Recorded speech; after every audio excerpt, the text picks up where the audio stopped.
নমস্কার বন্ধুরা, আবারও একটা রেসিপি নিয়ে চলে এসেছি। তা হলো অনুষ্ঠান বাড়ির মতো মাছের মাথা দিয়ে মুগের ডাল। এখানে আমি সোনা মুগ ডাল নিয়ে নিয়েছি। তো ডালটা ভালো করে জল দিয়ে ভালো করে পরিষ্কার করে ধুয়ে নেব, দিয়ে ডালটা সিদ্ধ হতে দেব। তো আজকের বাজার থেকে বেশ খানিকটা কাতলা মাছের মাথা নিয়ে আসা হয়েছে। তো দেখো বন্ধুরা, এখানে মাছের মাথাগুলো আমি সব তোমাদের ঢেলে দেখাচ্ছি। তো এখানে কাতলা মাছের মাথা নিয়ে আসা হয়েছে। তো এগুলোকে ভালো করে আমি ধুয়ে পরিষ্কার করে নেব।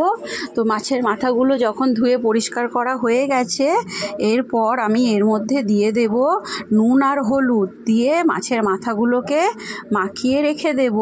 তো দেখো এখানে নুন হলুদ মাখিয়ে নিচ্ছি মাছের মাথাগুলোতে। দিয়ে এবার আমি কড়াইতে বেশ খানিকটা তেল গরম করব। মাছের মাথাগুলোকে সব লাল লাল করে ভেজে নিতে হবে। তো কড়াইতে আমি তেল গরম করতে দিয়েছি। এরপর একে একে মাছের মাথাগুলো ছেড়ে দেব, দিয়ে প্রতিটা মাছের মাথা একদম লাল লাল করে ভেজে তুলে নেব। তো দেখো এখানে প্রতিটা মাছের মাথা ভাজা হয়ে গেছে। এরপর ওই তেলে আমি ফোড়নে দেব গোটা গরম মশলা, শুকনো লঙ্কা আর তেজপাতা। ফোড়নটা যখন ভালোভাবে হয়ে আসবে, এরপর আমি দিয়ে দেব বেশ খানিকটা কুচনো পেঁয়াজ।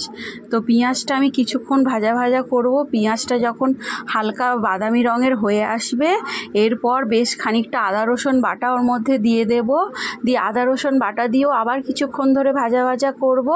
এরপর আমি দিয়ে দেব হলুদ গুঁড়ো, জিরে গুঁড়ো, লঙ্কা গুঁড়ো আর ধনে গুঁড়ো। দিয়ে মশলাটা বেশ ভালো করে কষাতে হবে।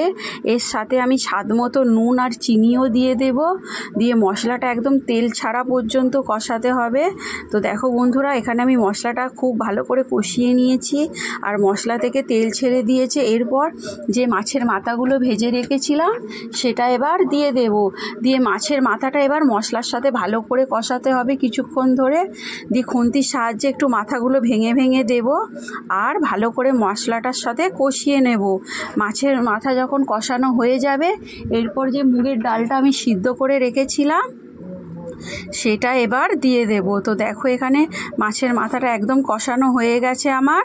এরপর যে সিদ্ধ মুগের ডালটা আমি ঢেলে দেব, দিয়ে সামান্য পরিমাণে গরম জল অ্যাড করব। দিয়ে এবার আমি এটাকে ফুটতে দেব। তো দেখো বন্ধুরা, এখানে খানিকটা জল আমি অ্যাড করে দিয়েছি। এরপর একটা ঢাকনা চাপা দিয়ে দেব, কিছুক্ষণ ডালটা ফুটতে দেবো। তো দেখো এখানে ডালটা একদম ফুটে উঠেছে। এরপর আমি দেব শাহি গরম মশলা আর নামানোর আগে দিয়ে দেব ঘি।